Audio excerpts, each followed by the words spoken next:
ব্যস্ততা নয়, আসলে অজুহাত। মানুষটা ততটাও ব্যস্ত নয় যতটা সে দেখায়। সময় দেবে সে আপনাকে যখন তার প্রয়োজন হবে। প্রয়োজন থাকলে শত ব্যস্ততার মাঝেও আপনার খোঁজ নেবে। যখন প্রয়োজন ফুরাবে মানুষটা আপনার থেকে ততটাই দূরে সরে যেতে শুরু করবে। এক সময় আর কথাই হবে না মানুষটার সাথে। আপনি হয়তো চেষ্টা করবেন মানুষটাকে ভুলে যেতে, কিন্তু তাও মনে থেকে যাবে মানুষটাকে। যদিও সেই মানুষটা আপনাকে মনে রাখেনি, আর রাখবেই বা কেন?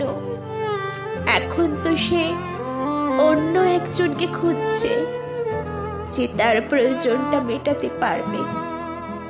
এভাবেই রোজ কত মানুষ প্রিয়জন বানায় প্রয়োজনে, আবার প্রয়োজন ফুরালে প্রিয়জন পাল্টে ফেলে নিমেষে।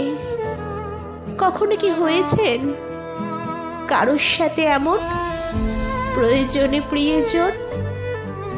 কলমে সৌভিক, কণ্ঠে আমি ঋতুপর্ণা। যদি আমার এই আবৃত্তিটা আপনাদের কোথাও একটু হলেও ভালো লেগে থাকে, প্লিজ একটা লাইক করবেন, কমেন্ট করবেন, শেয়ার করবেন। ঋদ্ধি আবৃত্তির চ্যানেলের সঙ্গে থাকবেন। এতক্ষণ কষ্ট করে আমার আবৃত্তিটা শোনার জন্য আপনাদের অসংখ্য ধন্যবাদ।